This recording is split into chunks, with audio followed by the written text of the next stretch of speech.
Kinshasa, une heure de plus dans l'est du pays. Bienvenue dans cette édition d'information consacrée dans sa grande partie aux nouvelles des provinces.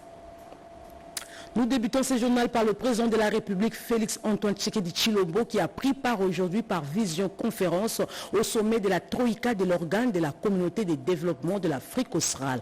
Pierre Kibambe Somoïssa, Jean Kazadi ont signé ce reportage.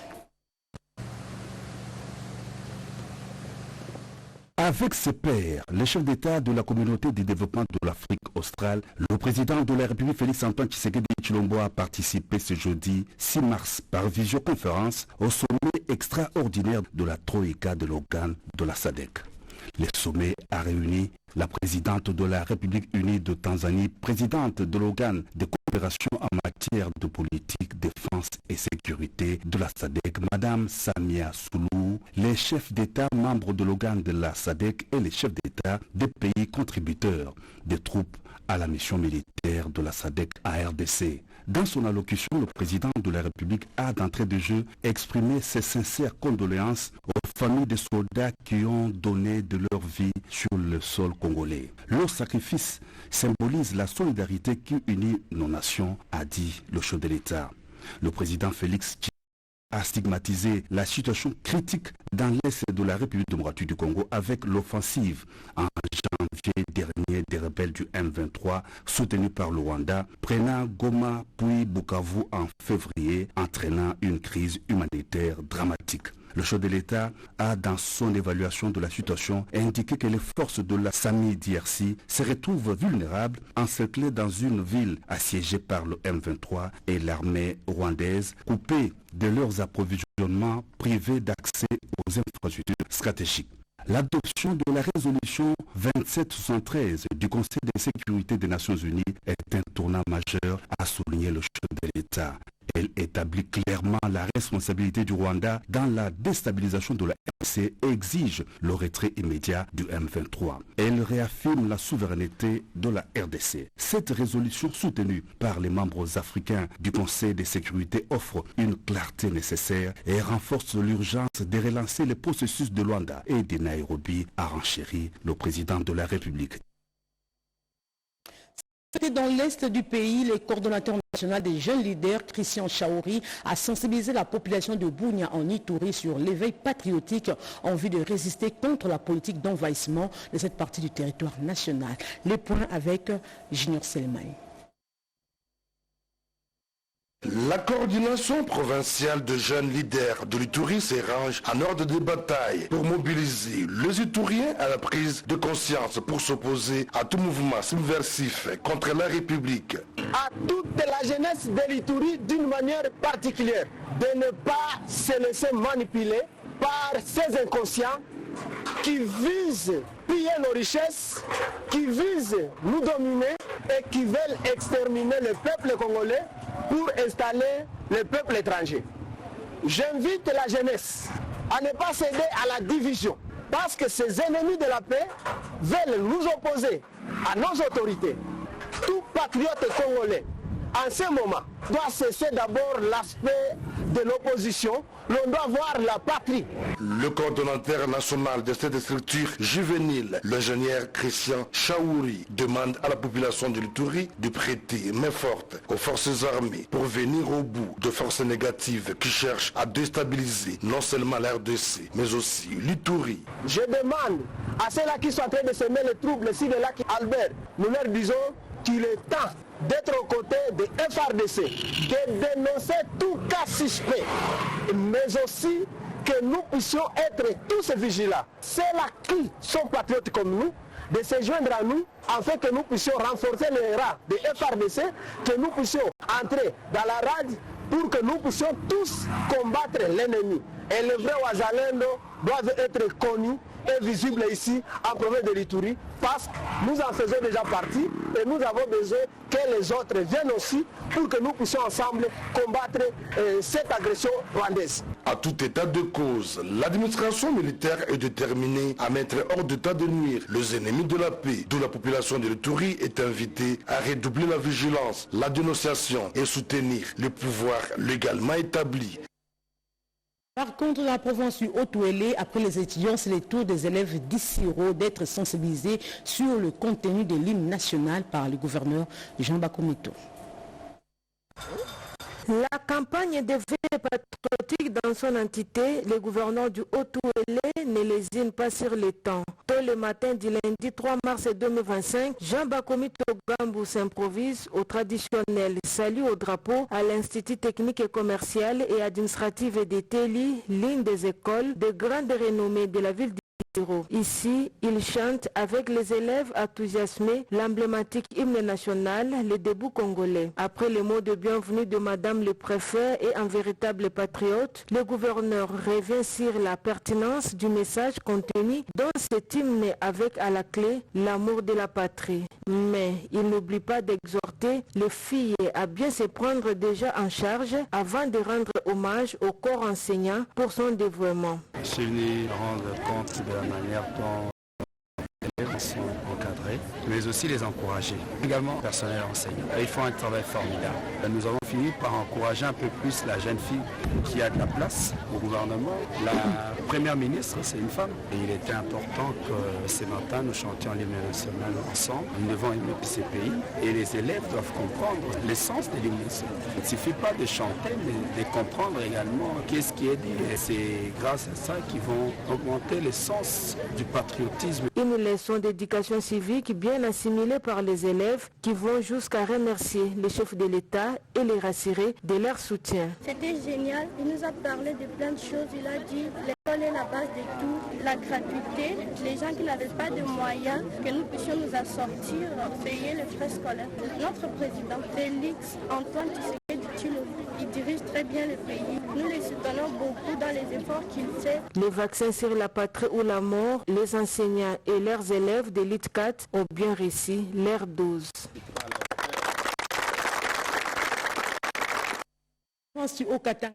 Surge contre l'agression rwandaise, le président national de la vision Fachi Rénové lance un appel à la mobilisation générale. Cédric Kenina nous en dit un peu plus. La République démocratique du Congo n'a jamais voulu entrer en guerre avec ses voisins. Et son hospitalité légendaire fait que certains, notamment le Rwanda, s'arrogent la posture des détenteurs de ses ressources naturelles jusqu'à nous faire la guerre. Le Haut-Katanga est le fer des lances dans la résistance face à l'occupant. Vision Fachi Rénové dans le Haut-Katanga mobilise, trace les lignes idéologiques des nationalistes pour la défense de la patrie. Son président national Kalimbouyi ne lésine pas sur les moyens pour atteindre ses objectifs.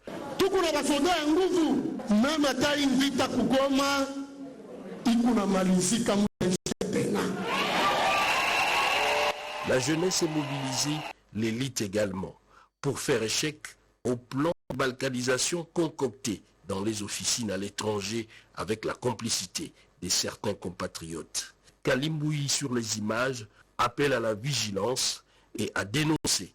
Congo inashimama. Kagame tunapasha kumtosha kwa kiti. Le cours s'est fait sans attendre et la mobilisation prend chaque jour du relief. Toujours dans le Haut-Katanga, la population de ce coin du pays a été sensibilisée pour soutenir les forces armées de la République démocratique du Congo et les Wazalendo au front. Connue pour son dévouement à la cause des autres, Claudine Doussi débarque au camp colonel Tchachi à la tête d'une bonne brochette de femmes originaires du Grand Kivu. Le lieu du cabaret et ses pairs sont accueillis avec faste avant de poser leur acte de générosité. Outre la visite de malades, Claudine Doussi et les femmes du Kivu ont organisé une prière pour le malade et la nation congolaise. La députée nationale et son équipe ne sont pas venues bredouilles. Elles ont remis un important lot de vivres et non-vivres à la grande satisfaction des bénéficiaires. Je voudrais vous remercier pour votre compassion. La délégation a aussi partagé un repas avec ses vaillants défenseurs du drapeau, histoire de leur donner du cœur au ventre. Des actions qui traduisent un soutien concret aux forces armées de la République démocratique du Congo et à leur commandant suprême, Félix Antoine Tshisekedi Tshilombo. Qui s'est tenu à Lubumbashi dans le Haut-Katanga, l'atelier des renforcements des capacités sur l'entrepreneuriat et l'auto-prise en charge. Occasion pour les femmes proches de l'honorable Jean Dédié Moulenda de sensibiliser sur la situation des guerres dans l'est du pays. Edi Chala pour le commentaire. Alors que s'est ouvert le mois de mars, mois des femmes, celles proches de l'honorable Jean Dédié Moulenda ont pris rendez-vous dans la grande salle méthodiste de Lubumbashi dans le Haut-Katanga. Sous la supervision des Jean Dédié Moulenda, ces femmes ont vu leurs capacités renforcées en entrepreneuriat et en auto-prise en charge. Madame Adolphine Baya a dispensé les connaissances selon les besoins de ces femmes pour leur épanouissement socio-économique et le développement de leurs communautés respectives. Toutes membres de la fondation Jean Dédié Moulenda ont également été sensibilisées sur les enjeux sécuritaires du pays.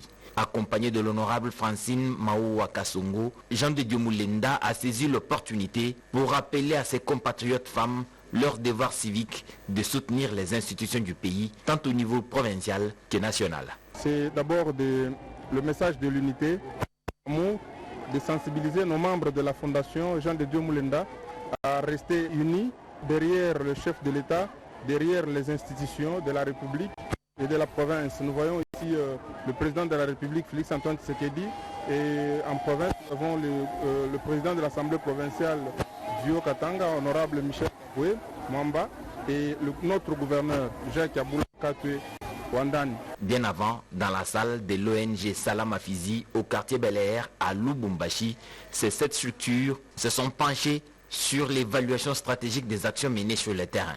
Des pagnes à l'occasion du mois de la femme et des vivres ont été remis par l'honorable Jean Dédié Moulenda aux acteurs présents pour bien célébrer le mois de la femme. Encore une fois, célébration du mois de la femme à Lubumbashi dans le Haut-Katanga, cette fois-ci avec l'ONG Femmes à Vision d'Aigle pour le changement du Congo qui a sensibilisé les mamans sur l'autonomisation et l'entrepreneuriat au féminin. La salle à Roupe de Lubumbashi et ses compartiments étaient noirs du monde. On se croirait en pleine campagne électorale, mais pas du tout. C'est une rencontre fraternelle de mamans de l'ONG Femmes à Vision d'Aigle pour le changement du Congo, FEVAC en sigle que dirige la présidente nationale Lina Moubedi. Plus de 1200 mamans FEVAC se sont réunies pour la célébration du 5e anniversaire de cette structure sans but lucratif, coïncidente avec l'anniversaire d'âge de sa présidente nationale. Cette dernière a été chaleureusement accueillie par ces dames en provenance des différents coins de la ville de Lubumbashi. Elles tiennent mordicus à l'autonomisation de la femme et à l'entrepreneuriat féminin. La prière implorant la main de Dieu Tout-Puissant pour la restauration de la paix dans la partie est de la RDC et la protection de l'ONG a ouvert cet événement. Lina Moubedi, présidente nationale de FEVAC, a remercié les mamans pour leur présence et leur amour inconditionnel au profit du développement de la structure qui prône sur l'application des droits de la femme et la parité des sexes dans tous les domaines. Elle a rendu hommage au président de la République, Félix Antoine Tshisekedi Tshilombo, et les institutions congolaises pour les actions visant à mettre fin à la guerre qui touche la partie est du pays. Elle a remercié son parti politique, UDPS, pour le soutien à FEVAC, qui est une de ses branches. Il y a 5 ans que naissait la FEVAC, avec un objectif principal de la pleine participation des femmes à la gestion des choses publiques à tous les niveaux. Nous n'allons pas passer en silence l'instrumentalisation de la compétence de la femme par l'actuelle ministre des Affaires étrangères, la personne de son Excellence Madame Thérèse Kaïkwamba Wagner. Dans l'action de trouver solution au conflit qui sévit à l'est de notre pays. Suivra enfin l'étape de la distribution des pagnes à plus de 1200 mamans FEVAC par la présidente nationale Lina Moubedi et son comité. La jeunesse quinoise doit se mobiliser pour défendre la patrie. À cet effet, l'élu national Patrick Eshiba a entamé une tournée communale. Plus de détails avec Cédric Kenina.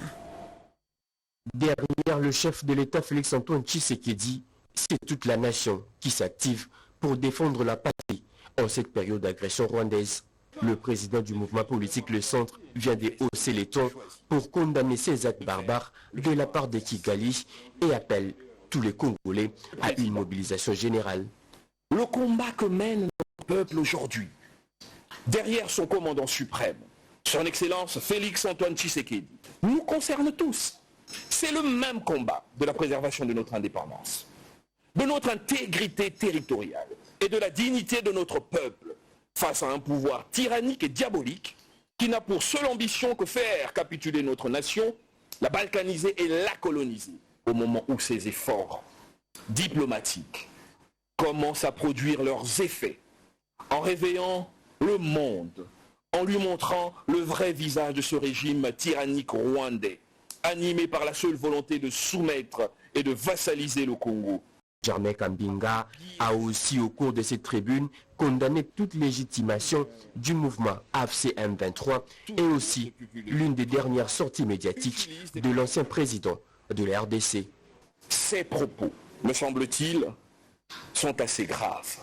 Au travers de cette lettre ouverte, de nous adresser à vous pour vous sensibiliser et interpeller votre conscience d'ancien chef de l'État sur les conséquences d'une telle prise de position pour notre pays. Vous avez là reconnu le thème de Eric Kabamba et non Cédric Kenina.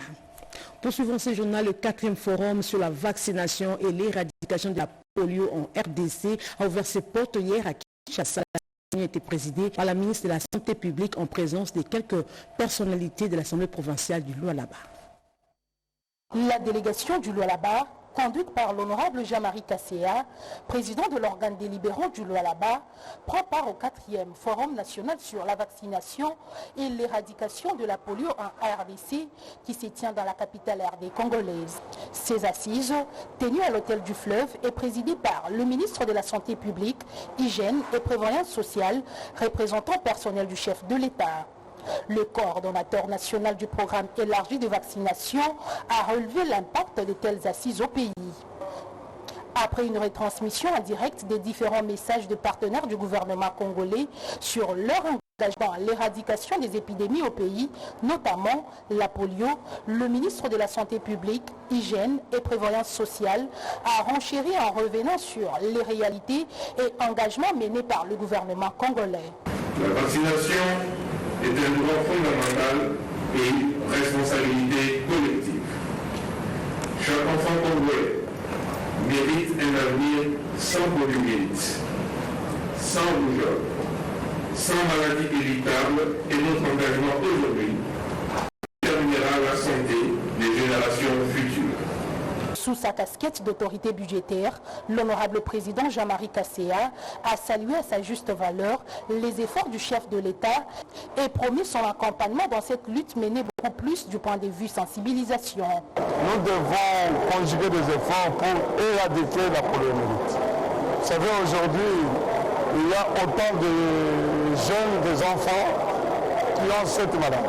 Donc ça fait très mal, même leur façon de marcher c'est difficile. Donc nous tous, que ce soit au niveau national, le gouvernement national, le gouvernement sur les assemblées, au niveau provincial, Assemblée nationale et Sénat, nous devons tous nous liguer pour que nous puissions réellement éradiquer la poliomyélite. Et surtout aussi travailler pour que nous puissions avoir la vaccination. C'est important. Et le président de la République, c'est lui, notre papa, il voit très loin. Quand lui organise de tels forums, c'est pour que la population puisse avoir une bonne santé. En tant qu'autorité budgétaire, vous êtes sans ignorer que le Lualaba chez nous nous battons jour et nuit pour mettre un paquet afin que nous puissions accompagner l'idée du chef de l'État, afin que nous puissions avoir l'argent pour payer les vaccins. Et puis là-bas, précisément dans la commune de Dilala, la bourgmestre a visité quelques chantiers pour se rendre compte de l'évolution des travaux. Le chef de l'exécutif communal de Dilala a effectué mardi 4 mars une visite d'inspection de différents chantiers amorcés il y a peu dans sa juridiction. Françoise Mangujikuara a entamé sa ronde au quartier Kanina sur l'avenue Honorable Archimède Kabeya Kalassa.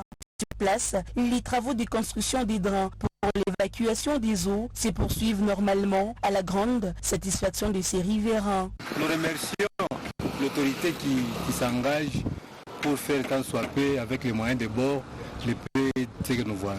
Nous la remercions sincèrement, Madame la bourgmestre, continuez comme ça. Dès là, la patronne de la commune de Dilala est allée s'imprégner de l'état d'avancement des travaux du nouveau bâtiment de la clinique moderne localisé dans la cellule Ewabora. Cet ouvrage, d'un étage encore en construction, est une preuve réfutable d'une bonne gestion de la redevance minière dont sont bénéficiaires les administrés de Françoise Mangouji Kouaha. L'accélération des travaux de ces bâtiments intelligents répondant aux normes internationales témoigne l'engagement et la détermination dont fait montre la patronne des Dilala à remettre cette infrastructure sanitaire moderne à la disposition des Lualabé dans les délais requis. Faisant un tour au centre des références Fimasuka Saini, la femme aux actions concrètes a réglé la facture pour les frais d'hospitalisation des dames qui venaient d'accoucher et des malades. Ces gestes a été salué à sa juste valeur par les bénéficiaires. Françoise Mangouji-Kouaha a ponctué sa visite d'inspection des chantiers sur l'avenue Mamakage où s'effectuent les travaux de réhabilitation des sites artères longues d'environ 5 km. Sachez qu'en Équateur, plusieurs routes de dessertes agricoles, notamment celles des banlieues de la ville de Mbandaka, sont en train d'être réhabilitées par le gouverneur de cette province. Minietaka et Bosekota ont signé ce reportage. Joignant la parole à l'acte, le gouverneur de la province de l'Équateur, Boloko Bolombo Bobo, a engagé derrière la vision du chef de l'État, Félix Antoine Tshisekedi Tshilombo, continue à maintenir le cap dans le développement de sa province, spécialement par la réhabilitation de routes de dessertes agricoles, parmi lesquelles l'on peut citer le premier axe, le tronçon Jardin botanique d'Eyala, Bokala jusqu'au village Lolifa. Deuxième axe, le tronçon Bolombo, Boyeka, Bantoy. Le directeur provincial de l'OVDA, M. Ntete, maître d'ouvrage délégué, indique que ces travaux financés par le Fonds national d'entretien routier, FONER, consistent à entretenir et recharger certaines routes se trouvant à l'état de délabrement très avancé avec de matériaux sélectionnés. Quand les baleinières arrivent, ça s'accoste quelque part, il faudra maintenant aller prendre les marchandises, amener dans les centres urbains, dans la ville Manaka.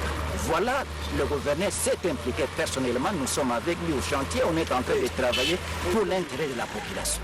Nous avons vraiment l'honneur de recevoir le numéro 1 sur nos chantiers, de s'impliquer personnellement, d'être avec nous sur les chantiers. Ça, c'est quelque chose que nous devons vraiment féliciter.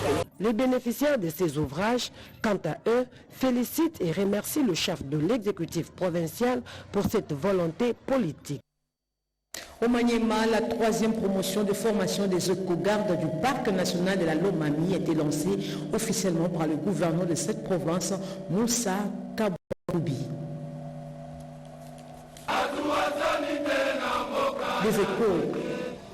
La cérémonie a eu lieu à Dingui dans le territoire de Kailo, une localité située à 54 km du chef-lieu de la province où le gouverneur a effectué personnellement la visite. Selon l'instructeur du centre de formation éco-garde de l'ICSN-Maniema, Major Anguilla Jean-Pierre, sur 430 candidats éco-gardes, seuls 77 ont été retenus, dont 3 femmes sur base de plusieurs critères. Le gouverneur de province, Moussa Kabankoubi Moïse, a appelé les éco-gardes à la performance avant de révéler au public que cette troisième promotion de la formation est la suite de plusieurs autres activités organisées dans le cadre de protection de l'environnement.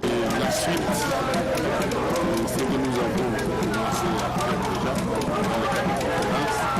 Il y avait une grande thématique. Nous sommes venus ici pour lancer la formation. Troisième promotion des éco-gardes. Donc, ce qui sécurise, nous félicitons cette occasion. L'excellence fait de notre pays un acteur majeur dans la conservation de la nature,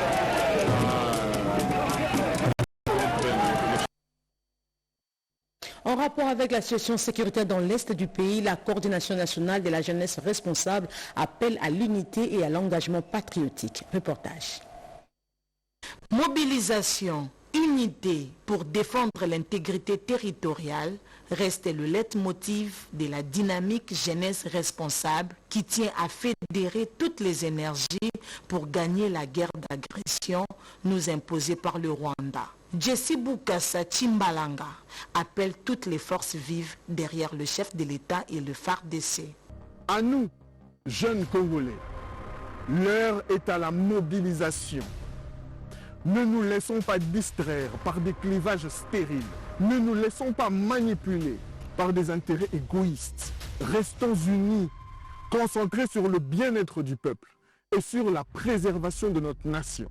Nous devons soutenir sans réserve nos militaires au front et rejeter toute forme de désinformation qui fragilise leur combat.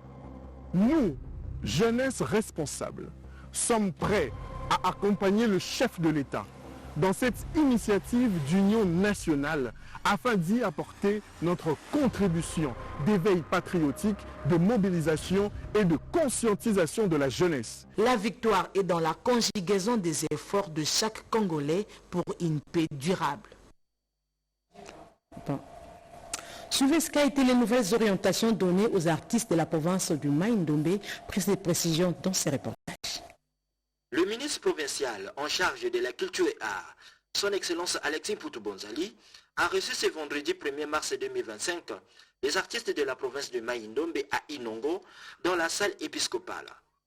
Plusieurs artistes étaient présents, notamment l'artiste Lili Libandi de l'époque de Zaiko Langalanga. Le chef de division de la culture et art a souligné dans son allocution les efforts que cesse de fournir son Excellence, Monsieur le gouverneur de la province de Mai-Ndombe, Kosokevani Lebon, pour la bonne marche des activités culturelles. Il serait grave de continuer sans pour autant remercier et encourager son Excellence, Kosokevani Lebon, gouverneur de notre province, pour les efforts menés en vue de rendre de plus en plus cette province un Mai-Ndombe Yassika. Dans son adresse, le ministre provincial en charge de la culture et art, son Excellence Alexis Mputu-Bonzali, parle du rôle crucial que jouent les artistes pour le développement de la société. Ceci prouve à juste titre l'intérêt combien manifeste que vous accordez à la culture dans notre pays en général et dans le Mai-Ndombe en particulier. Signalons que cette rencontre de prise de contact s'est clôturée par une ambiance culturelle. Et pour face à la situation sécuritaire dans l'est du pays, les anciens élèves du collège évangélique Milundu Vonga vivant à Kinshasa ont échangé sur l'éveil patriotique. Denis Kongi et Dichala ont signé ce reportage. C'est une tradition et une occasion de parler de la République pour les anciens élèves du collège évangélique Milundu Vonga vivant à Kinshasa qui se sont retrouvés dimanche 2 mars 2025 à l'espace Joker de Lemba. Pour le président de l'association, Maïngila Maurice, le moment était indiqué de rappeler aux anciens du collège les objectifs que sont l'unité et l'entraide au sein de ses membres ainsi que de l'aide sous toutes ses formes à l'alma mater.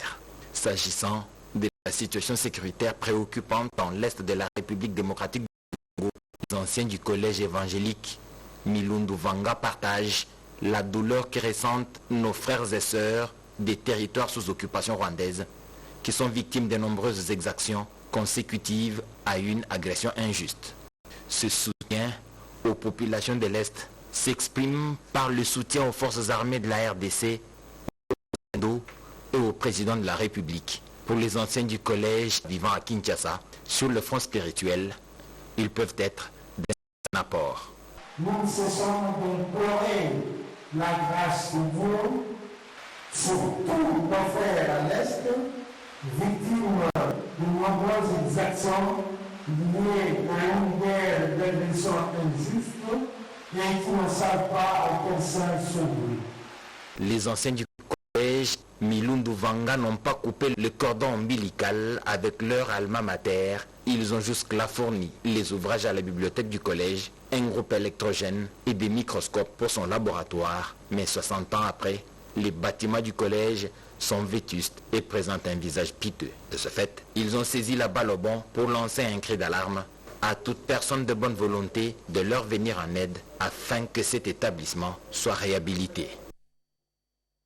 Ainsi s'achève ce journal des 19h rédigé par Nana Mozazebo, réalisé par Yolande Voka et Jonathan Moubalama. Merci de l'attention accordée. L'actualité continue sur votre chaîne nationale. 20h à la présentation, Marie-Louise Mbela. Au revoir et bonsoir chez vous.